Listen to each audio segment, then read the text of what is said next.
તરફ આમ આદમી પાર્ટીના નેતા પરંતુ રાજીનામું આપી દીધેલું એવા અલ્પેશ કથિરિયા હવે આવતીકાલે ભારતીય જનતા પાર્ટીમાં જોડાશે અને ધાર્મિક માલવ્યા પણ તેમની સાથે ભારતીય જનતા પાર્ટીમાં જોડાય તેવી પૂરેપૂરી શક્યતાઓ। ગુજરાતની રાજનીતિના મોટા સમાચાર એ સમયે જ્યારે આમ આદમી પાર્ટીને સૌથી વધુ તેમના નેતાઓ અને કાર્યકરોની જરૂર હતી ત્યારે જ અલ્પેશ કથિરિયાએ પાર્ટીમાંથી રાજીનામું આપી દીધું। મનીષ પરમાર પાસેથી વધુ વિગતો મેળવીએ। મનીષ, જણાવશો શું વધુ વિગતો? बिल्कुल बात करिए अंकित, तो वराछा विस्तार अने आपना नेता छे ते हवे विधिवत केसरीओ धारण करशे। खास करीने बात करिए तो अल्पेश कथरिया अने धार्मिक मालविया छे ते आवतीकाले 11 वाग्याना आसपास भाजपमां जोड़ाशे। धार्मिक मालवियाए खुद जणाव्युं हतुं के आवतीकाले तेओ CR पाटीलना हस्ते अने वराछा विस्तारना अने सूरत विस्तारना तमाम धारासभ्यना हस्तक केसरीओ धारण करशे। आवतीकाले मानगढ़ चौक खाते एक कार्यक्रममां हाजरी आपशे ने ते दरमियान ज आ बंधु जे छे नेताओ छे पासना अने जे आम आदमी पार्टीना हवे विधिवत केसरीओ धारण करशे। धार्मिक मालवियाए जणाव्युं हतुं के तेओ मोटी संख्यामां आ जे लोको छे कार्यकर्ता छे पासना तेने हाजर राखीने विधिवत रीते CR पाटीलना हस्तके केसरीओ धारण करशे। सौथी मोटा समाचार, कारण के आ बंधु नेता हता सूरतना जे पासना जे आम जे कहेवाय के जे आंदोलन चाल्युं हतुं पाटीदार आंदोलन, तेमां जे बे चेहरा हता जे मुख्य चेहरा हता ते पण विधिवत रीते जे कहेवाय के भाजपमां जोड़ाशे। महत्वनी वात ए छे के ज्यारे तेमने पूछवामां आव्युं हतुं के केम तेओ पास छोड़ी रह्या छे त्यारे तेमणे जणाव्युं हतुं के जे आम आदमी पार्टी केम छोड्युं त्यारे तेमणे जणाव्युं हतुं के आम आदमी पार्टीना तेमना कामो नथी थता तेने लईने तेओ हवे केसरिया धारण करशे। परंतु आज चर्चा चाली रही हती तेना पर हवे आखरे मोहर लागी गई छे ने आवतीकाले बंधु जे पासना नेता छे तेओ विधिवत रीते भाजपनो केसरीओ धारण करशे अने कहेवाय के भाजपमां जोड़ाशे। जी अंकित, 4 દિવસ પહેલા જ બંને નેતાઓ એવું કહી રહ્યા હતા કે રાજનીતિ માટે સમય નથી। આમ આદમી પાર્ટીમાંથી રાજીનામું આપતી વખતે અલ્પેશ કથિરિયાએ કહ્યું કે હું નિષ્ક્રિય હતો, સમય નહોતો આપી શકતો પાર્ટીમાં, તેના માટે રાજીનામું આપ્યું છે। શું હવે ભારતીય જનતા પાર્ટીમાં આવવાથી રાજનીતિમાં તેઓ ફરી સક્રિય થઈ જશે, સમય આપતા થઈ જશે?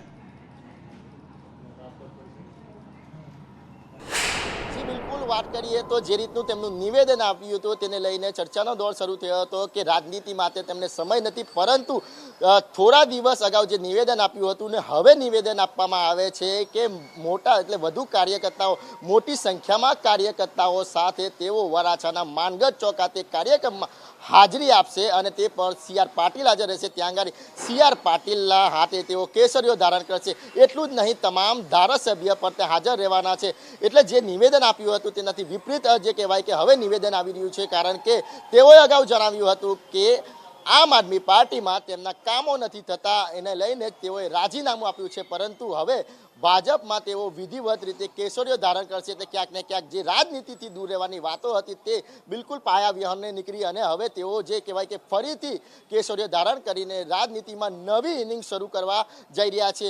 જે વર્ષોથી જે આંદોલનકારી હતા અને જે કહેવાય કે ભાજપના વિરોધમાં અનેક આંદોલન કર્યા હતા તે નેતા હવે પાસના જે યુવા ચહેરા, પાટીદારના યુવા ચહેરા હતા તેઓ હવે પાસમાં વિધિવત ભાજપમાં વિધિવત રીતે જોડાવા જઈ રહ્યા છે। અંકિત, અને આ એ જ નેતાઓ છે કે જેમણે જ્યારે આંદોલન પાટીદારોનું થયું હતું ત્યારે ભાજપ સામે જ મોરચો ખોલી નાખ્યો હતો। એ જ અલ્પેશ કથિરિયા જેમણે આમ આદમી પાર્ટીમાં જોડાયા, આમ આદમી પાર્ટી માટે કામ કર્યું અને તે જ સમયે જ્યારે આમ આદમી પાર્ટીને તેમની સૌથી વધારે જરૂર હતી ત્યારે જ રાજીનામું આપી દીધું અને હવે એ જ પાર્ટીમાં જોડાઈ રહ્યા છે જેની સામે તેમણે મોરચો ખોલ્યો હતો।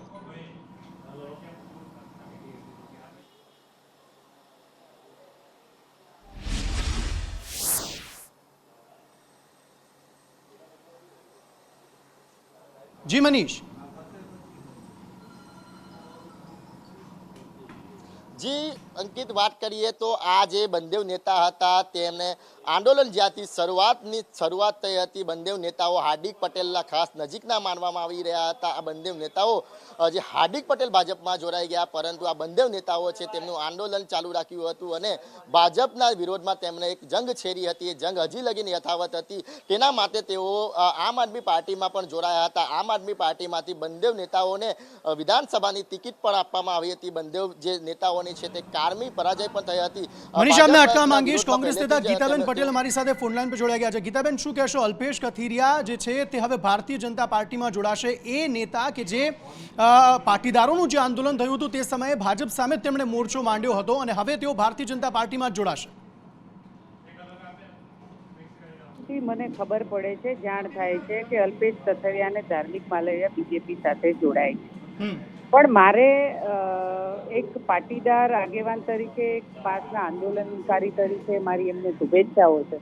પણ સાથે સાથે એ વિનંતી પણ છે કે જે સરકારે પાટીદાર સમાજની બેન દીકરીઓનું અપમાન કર્યું છે, સરેઆમ ગાળો દીધી છે, બેન દીકરીઓ પર કેસો કર્યા છે અને એ સરકાર સાથે આ લોકો જોડાવા જઈ રહ્યા છે, ત્યારે એ બંને ભાઈઓને એક બેન તરીકે એક વિનંતી કરું છું કે જ્યારે ગુજરાતની અંદર અન્ય સમાજો જ્યારે બેન દીકરીઓની ટિપ્પણીઓ મુદ્દે લડતા હોય તો આ બંને ભાઈઓએ એક સ્ટેટમેન્ટ પણ કરવું જોઈએ કે પાટીદાર સમાજની બેન દીકરીઓ સાથે આ ગુજરાતમાં કેવું વર્તન થયું છે અને સાથે સાથે પાટીદાર સમાજના દીકરીઓ ઉપર ને દીકરાઓ ઉપર કેસો થયા છે અને આ જ સરકારે 14 દીકરાઓને ગોળીએ ધરબી દીધા છે.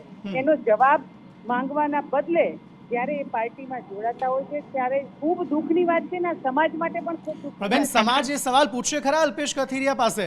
સમાજ એ સવાલ અલ્પેશ કથિરિયાને પૂછશે કે શા માટે તેઓ ભાજપમાં જોડાઈ રહ્યા છે? આટલું બધું જો દમન ભાજપે કર્યું, આટલું બધું જો સરકારે કર્યું પાટીદારો સાથે, તો શા માટે તેઓ જોડાઈ રહ્યા છે ભાજપમાં? એવો સવાલ શું સમાજ કરશે? બિલકુલ પૂછવો પણ જોઈએ અને જાહેરમાં આવશે ત્યારે સમાજ ચોક્કસ એને સવાલ કરશે, કારણ કે સમાજ સાથે જે અત્યાચાર ને અન્યાય થયો છે એની સામે મોરચો ખોલવાના બદલે એ સમાજના પગ પકડી રહ્યા છે અને સમાજને અત્યારે આપણે ઉદાહરણ એ જ આપું છું કે ક્ષત્રિય સમાજની ટીપડી પણ સમાજ આખો રોડ પર આવ્યો છે, ત્યારે આ જ સમાજને આ લોકોએ બહુ જ ખરાબ રીતે આ પાટીદાર સમાજની બેન દીકરીઓને ચીતરી હતી. એ બધું જ ભૂલીને આ પાર્ટીમાં જોડાય છે. ખૂબ જ એક દીકરી તરીકે મને પોતાને બહુ દુઃખ લાગી રહ્યું છે. એક ઉદાહરણ તરીકે ક્ષત્રિય સમાજનું ઉદાહરણ પણ લેવું જોઈએ કે ક્ષત્રિય સમાજના લોકો જે પાર્ટીમાં છે તેઓ રાજીનામા આપી રહ્યા છે માત્ર કારણ એ કે બેન દીકરીઓનું અપમાન થયું છે અને ક્ષત્રિય સમાજ સાથે જ તેઓ છે તેના માટે તેઓ રાજીનામા આપી રહ્યા છે. અહીંયા ઉલટી ગંગા વહી રહી છે. અલ્પેશ કથિરિયા પોતે ભાજપમાં જોડાઈ રહ્યા છે. બિલકુલ આપની વાત સાથે સહમત થઉં છું, કારણ કે જે થઈ રહ્યું છે ખૂબ ખોટું થઈ રહ્યું છે. પછી અત્યારે આપના માધ્યમથી હું જાણું છું, પણ ખબર નહીં હવે એમનું વ્યક્તિગત શું ઇસ્યુ હશે, શું પ્રોબ્લેમ હશે, કારણ કે આ સરકાર સામે અલ્પેશ કથિરિયા પણ જેલમાં જઈ ચૂકેલા છે.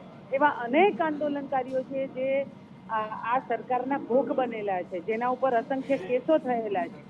જે ગુજરાતની અંદર પાટીદાર સમાજની દીકરીઓ પણ જે કેસો કરવામાં આવતા હોય, તો જ્યારે અલ્પેશ કથિરિયા એ ભૂલી અને ભાજપમાં જતા હોય તો ખૂબ દુઃખની વાત છે.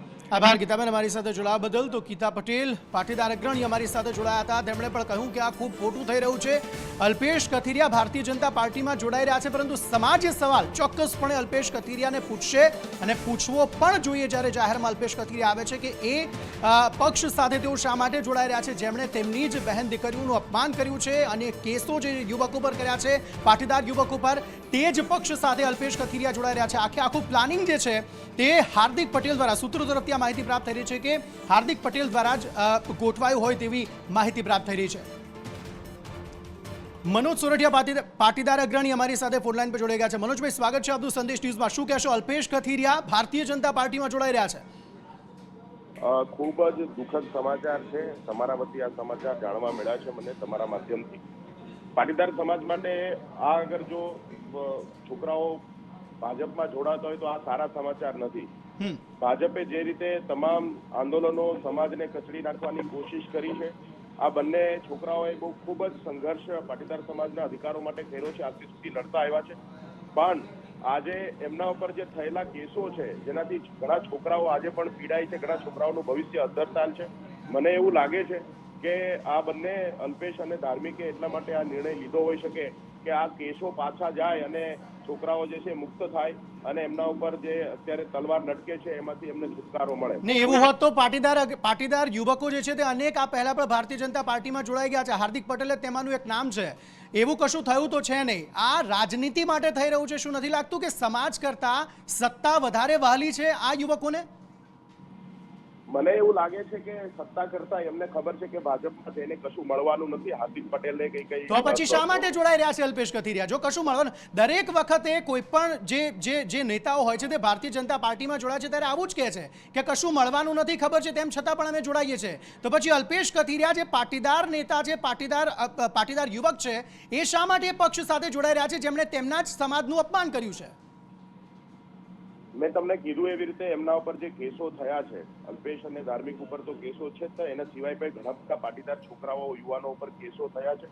અને આ જે ભાજપની મોડસ ઓપરેન્ડી રહી છે કે સામે પક્ષે લોકો ઉપર કેસો કરીને એમને દબાવીને એમને બેસાડી દેવાનું અથવા તો વિપક્ષનો અવાજ સંભળાય નહીં એવી જે આખી એક કોશિશ ભાજપની રહી છે અને એના ભાગરૂપે આ બંને યુવાનો ભાજપમાં જતા હોય એવું મને દેખાઈ રહ્યું છે.